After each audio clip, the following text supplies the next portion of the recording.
The Indianapolis Colts are my favorite team in the league, and today we're going to talk about how the Colts have a problem. We have a huge problem. Anthony Richardson cannot stay healthy, and this has been proven through the first couple of games of the season, as he has only been able to complete one of those, and now he may be out for a couple of weeks, and we sit back and wait for his recovery. But I do want to talk about the good and the bad of the previous game that we just had, and talk about how everything does look good, but at the end of the day, if you do not have a QB who can deliver you the goods on a consistent basis, your team is simply going to go nowhere. And I do love the fact that we have Gardner Minshew as a backup, but at the same time, he can only take us so far. He did go 11 for 14, 155 yards when he was inserted into the game. So let's sit back and talk about how the Colts right now have a serious problem.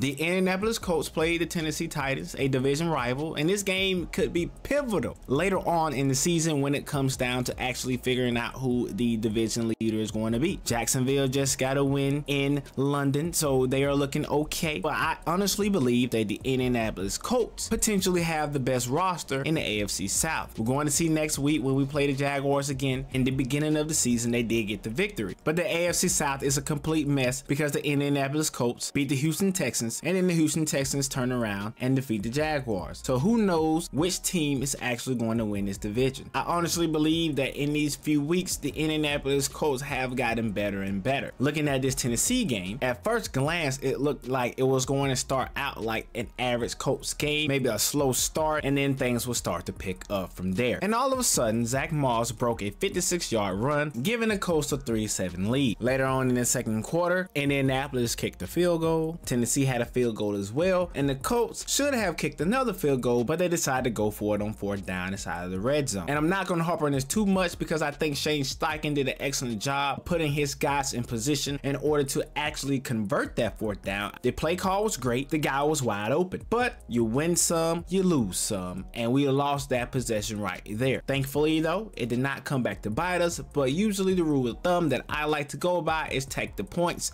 unless you're down so much that 3 points is not going to help you at all. And now let's commence the third quarter. It seemed to me as if Tennessee started to gain some type of momentum as Spears scored on some toss play, giving Tennessee the 13-10 lead. But then soon after that, the Colts responded very quickly. Zack Moss had a 3-yard run to give the Colts the lead back 13-17, which was then soon followed by a Nick Folk kick by Tennessee. They took to 3, and now the score is 16-17. The third quarter must have been an anomaly because the Colts defense started to lock down.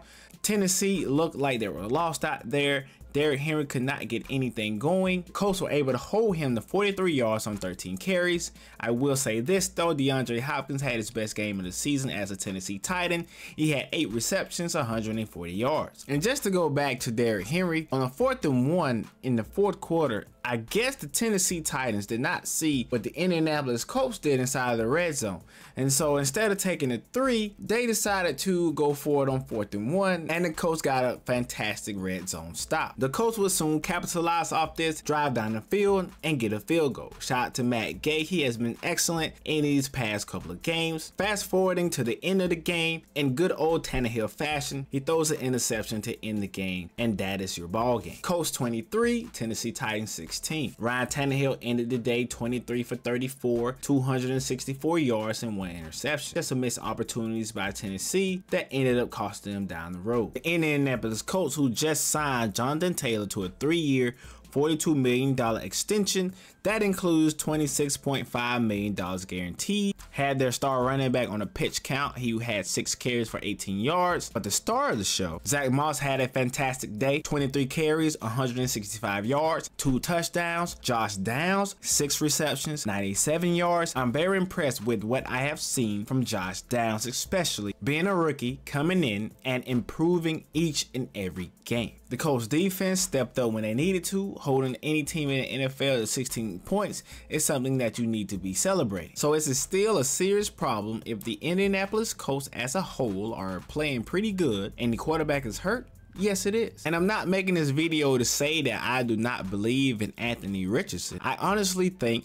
that he's going to bounce back from this injury and actually continue to play well. However, it would be ignorant of me to not say that I am concerned with his injuries already. As I stated previously, it has only been 5 games and he has finished 1 of them. There's only so many times he can keep taking those hits. And the Colts have been a team that has went through quarterback after quarterback after quarterback. Since Andrew Luck's retirement, we've had Jacoby Brissett, Brian Hoyer, Phillip Rivers. Shout out to Phillip Rivers. That 1 year he was here, he did a good job. Carson Wentz, I'm glad he's gone. Matt Ryan, Sam Ehlinger, Nick Foles, Anthony Richardson, and Gardner Minshew all started for the Colts at some point in time in the season. I'm just afraid at some point in time in the future, Anthony Richardson will sustain some type of injury during a serious playoff run. Could it happen to any quarterback? Yes, but is it more than likely to happen to a quarterback who runs out of the pocket?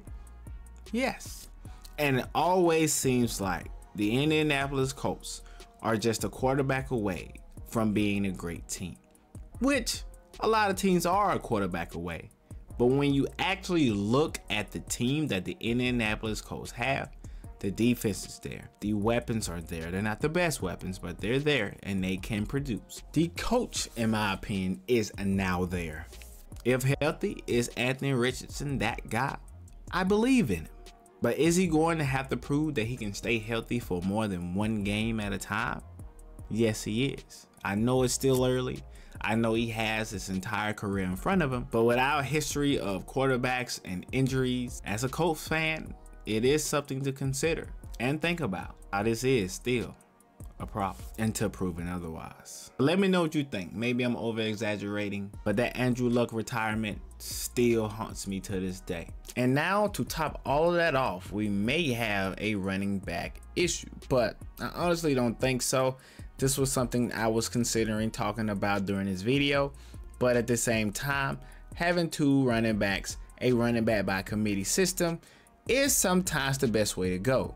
You don't run your running back into the ground. Zack Moss and Jonathan Taylor have proven that they can get it done. And we're going to have to see how the coaching staff and how the Colts use both of them before I make a judgment on whether or not this is going to be a problem down the line or not. Because I have seen people talk about how they don't know if giving Jonathan Taylor the contract was actually a smart idea, especially seeing Zack Moss go for 165 yards on 23 carries and 2 touchdowns, averaging 7.2 yards a carry on the Tennessee Titans, who before this game had the best run defense in the league. But this entire situation is still developing and is to be continued. But until next time, guys, like, comment, and subscribe. I'll see you in the next video.